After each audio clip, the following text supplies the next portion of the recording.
بسم اللہ الرحمن الرحیم۔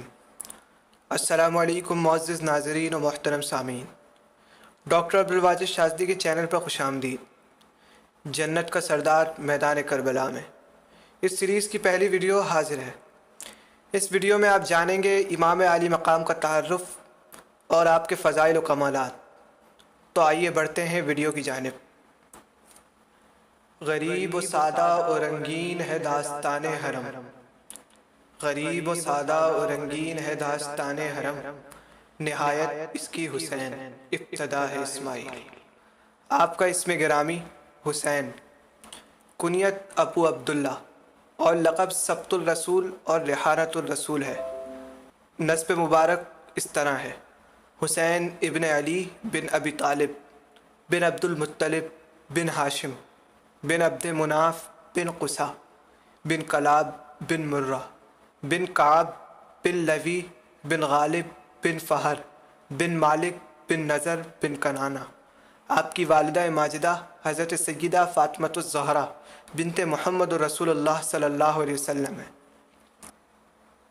آپ کی ولادت سن 4 ہجری ماہ شعبان المعظم کی 5 تاریخ کو مدینہ منورہ میں ہوئی۔ حضور علیہ الصلاۃ والسلام نے آپ کے کان مبارک میں اذان دی۔ جب حضور نبی اکرم صلی اللہ علیہ وسلم نے آپ کے کان میں اذان دی اور تکبیر کہی اور اپنا لعاب دہن ان کے منہ میں ڈالا اور آپ کے حق میں دعا فرمائی، اور پھر آپ کا نام حسین رکھا اور حکم دیا کہ 7ویں دن اس کا عقیقہ کرو اور بالوں کو اتار کر اس کے ہم وزن چاندی خیرات کرو۔ روایت میں ہے کہ حضرت عمر بن شعیب رضی اللہ تعالیٰ عنہ اپنے والد سے، وہ اپنے دادا سے روایت کرتے ہیں کہ حضور نبی اکرم صلی اللہ علیہ وسلم نے حسن اور حسین میں سے ہر ایک کی طرف سے ایک ہی جیسے 2 دمبے عقیقے میں ذبح کیے۔ جب حضرت امام حسین کی ولادت ہوئی تو اس وقت آپ کے بڑے بھائی حضرت امام حسن کی مدت رضاعت یعنی دودھ پلانے کا زمانہ ختم نہیں ہوا تھا، اس لیے حضور نبی اکرم صلی اللہ علیہ وآلہ وسلم نے اپنی چچی ام فضل رضی اللہ تعالی عنہا سے فرمایا کہ آپ حسین کو دودھ پلایا کرو۔ چنانچہ امام حسین نے اپنی والدہ کا نہیں بلکہ حضرت ام فضل کا دودھ پیا۔ حضرت ام فضل نے حضرت امام حسین سے ایسی ہی محبت فرمائی جیسی حقیقی بیٹے سے ہوتی ہے۔ آپ نے حضرت امام حسین کی پرورش میں نہایت والہانہ محبت فرما کر آپ کے لیے اپنے تمام آرام قربان کر دیے، جیسا کہ ایک حقیقی ماں کرتی ہے۔ حضرت سیدنا امام حسین اپنے بچپن کے 7 سال 7 ماہ اور 7 دن اپنے نانا جان یعنی حضور نبی اکرم صلی اللہ علیہ وآلہ وسلم کی آغوش میں رہے۔ گو آپ کو زیادہ مدت نانا جان کی زیر تربیت رہنے کا موقع نہ ملا کہ حضور نبی اکرم صلی اللہ علیہ وسلم ظاہری پردہ فرما گئے، لیکن پھر بھی 7 سال 7 ماہ کا جو موقع حضور اکرم کی بارگاہ سے حاصل ہوا وہ کسی کو نہ ملا۔ آپ اکثر حضرت امام حسین کو اپنے ساتھ ہی رکھتے اور خود ہر چیز کے آداب سکھاتے۔ حضرت یعلا بن مرہ رضی اللہ تعالیٰ عنہ سے روایت ہے کہ حضور نبی اکرم صلی اللہ علیہ وسلم نے فرمایا کہ حسین مجھ سے ہے اور میں حسین سے ہوں۔ جو حسین سے محبت کرے گا اللہ اس کے ساتھ محبت کرے گا۔ حسین میری بیٹی کے بیٹے ہیں۔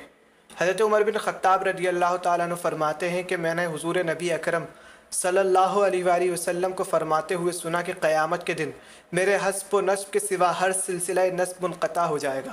ہر بیٹے کی باپ کی طرف نسبت ہوتی ہے ماں سوائے اولاد فاطمہ کے کہ ان کا باپ بھی میں ہوں اور ان کا نسب بھی میں ہی ہوں۔ اس سے معلوم ہوا کہ سیدنا امام حسین رضی اللہ تعالیٰ عنہ کے ساتھ حضور نبی اکرم صلی اللہ علیہ وسلم کا خصوصی نسب اور خاص تعلق ہے، اور اسی تعلق کی بنا پر یہاں تک فرما دیا کہ جو میرے اس حسین سے محبت کرے گا اللہ تعالیٰ اس سے محبت کرے گا۔ برا بن عازب رضی اللہ تعالیٰ عنہ سے روایت ہے کہ حضور نبی اکرم صلی اللہ علیہ وسلم نے حسنین کریمین کی طرف دیکھ کر فرمایا کہ اے اللہ میں ان سے محبت کرتا ہوں، تو بھی ان سے محبت فرما۔ اور انہی صحابی سے روایت ہے کہ میں نے رسول اللہ صلی اللہ علیہ وسلم کو دیکھا کہ امام حسین کو کندھے پر اٹھائے ہوئے ہیں اور فرما رہے ہیں اے اللہ میں اس سے محبت کرتا ہوں، تو بھی اس سے محبت فرما۔ اللہ تبارک و تعالیٰ سے دعا ہے کہ وہ حضرت امام حسین کی سچی پکی محبت ہمیں نصیب فرمائے۔ ملتے ہیں اگلے پارٹ میں۔ ہمارے چینل کو سبسکرائب کریں، لائک کریں اور دوست احباب میں ضرور شیئر کریں کہ اچھی بات دوسروں تک پہنچانا صدقہ جاریہ ہے۔ جزاک اللہ خیرہ۔ السلام علیکم۔